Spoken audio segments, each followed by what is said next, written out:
ng PPWH.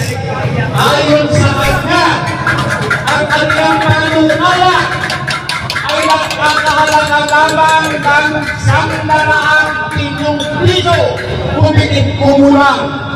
Ngunit, nung ito ay na-finalize na at naging batas, yung pondo na kanilang ipinapanukala para sa inusulong nilang proyekto, lumo po ito at naging 1.2 trillion pesos. Para saan itong pondo na ito? Saan ito gagamitin? Ito po ang isa sa mga katanungan na dapat natin malaman ang kasagutan.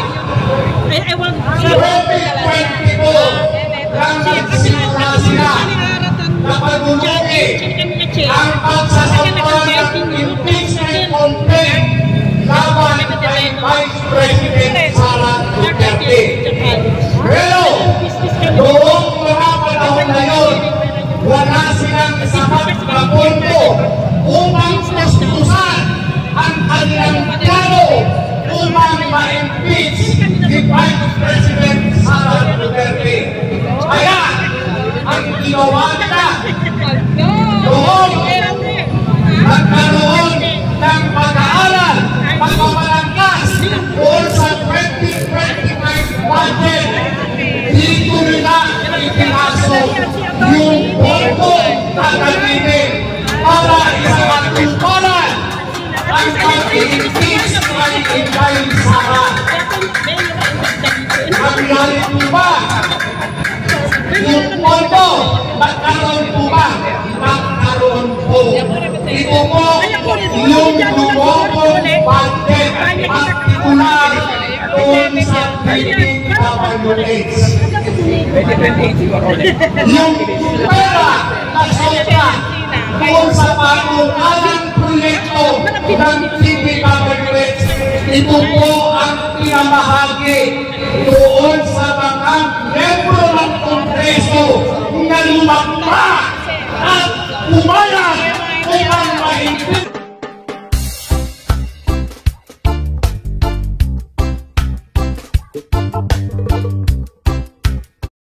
Patuloy tayo nalansin ang naloloko sa pamamagitan ng mga mali-maling naratibo. Nasabi ko ito sapagkat sa pagkulang pangyayari bilang ang mga nagtitintaman yung mga lumalabas sa mainstream media ay pawang mga tititsugin lamang. Patuloy na pinagtatakpan ng Administrasyong Marcos yung kanilang animalian pagpilintang na itinutol lamang doon sa mga kontratista, sa mga opisyalis ng PPWH na sinasabi nilang mga dahilan ng pagkakaroon ng flood control anomaly. Sa karang akin, bilang isang criminal investigator, wala po tayong dapat nanagutin unang-una si Ferdinand Bongbong Marcos Jr. Kasama na ang Senate President, Speaker ng House of Representatives, ang kanilang mga kasama. Bakit? Itong mga kontratista na ito ay ginagamit lang nila bilang mga sakripisyan lang. Itong mga kontratista nito ay ginagamit nila bilang mga pagitan o conversion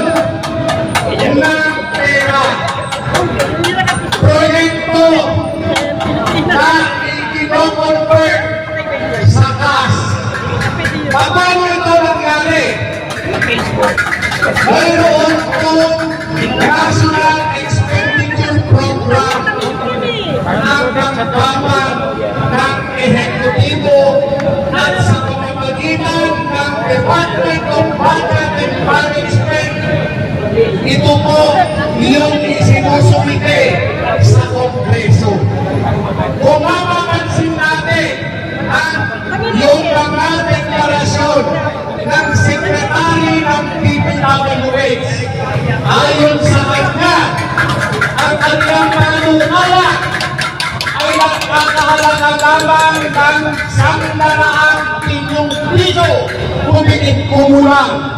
Ngunit nung ito ay na-finalize na at naging batas, yung pondo na kanilang ipinapanukala para sa inusun nilang proyekto, lumaw po ito at naging 1.2 trillion pesos. Para saan itong pondo na ito? Saan ito gagamitin? Ito po ang isa sa mga katanungan na dapat nating malaman ang kasagutan. 2022 lang nagsimula sila na pagulutin ang pagsasampa ng impeachment complaint laban kay Vice President Sara Duterte. Pero noong mga panahon na yun, wala silang sapat na pondo upang tustusan ang kanilang plano upang ma-impeach si Vice President Sara Duterte. Kaya, ang ginawa nila noong nagkaroon ng pag-aaral, pagpamalangkas doon sa 2025 budget, dito nila ipinasok yung pondo na gamitin para isakatuparan ang pag-impeach kay Inday Sara. Nangyari po ba? Yung pondo, magkaroon po ba? Magkaroon po. Ito po yung lumobong budget partikular doon sa DPWH. Yung pera na sobra doon sa panukalang proyekto ng DPWH, ito po ang pinamahagi doon sa mga membro ng Kongreso na lumakpa at umayag upang ma-impeach si Sara Duterte. Alang-alang ng kalaagdan na itong mga membro ng Kongreso ay mga mukhang pera. Alang-alang ng kalaagdan na pera lamang ang pinapanginoon ng mga miyembro ng Kongreso na lumakta sa impeachment ni Sara Duterte.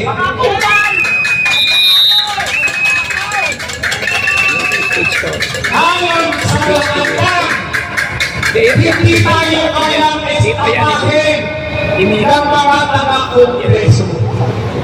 Ayon sa kalaagdan, kapag tayo inistaban ng mga taga-Kongreso, kapag si Vice President Sara Duterte ay hindi ma-impeach, ipapalit natin sa kanila ang lahat ng kaganasan. Hahampunin natin siya sa kanilang mga kurakot. At yan po ang laban ng SONA ni Bongbong Marcos. Ayon kay Bongbong Marcos, ang panagutin na yung mga tulak ng mga kongresista, mga kongresista na nasa likod ng pagkontrol. Ibang nangyari ngayon, ito po ang sipa ni Bongbong Marcos doon sa mga naligong patalisikin si Sara. Inagantihan ka ang Kongreso, ang mga kompaktista sa pagkat ng karami ang Kongreso sa pagkakay ng apat na impeachment complaint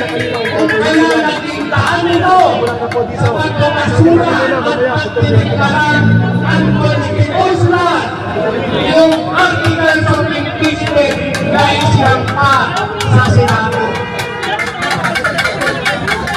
Ako ang marami itong si Bongo Marcos ay bayani.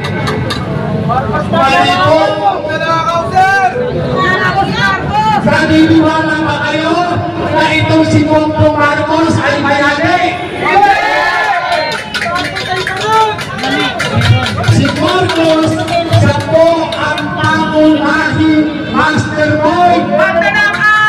Siya po ang nasa likod ng pondo ng pag-control na nilusay ng mga kongresista. Kaya kung tatanungin ko kayo, dapat ba natin panagpasin ito? Panagpasin na natin itong si Marcos, itong si Romualdez, itong si Santiago. Panagpasin na natin ito.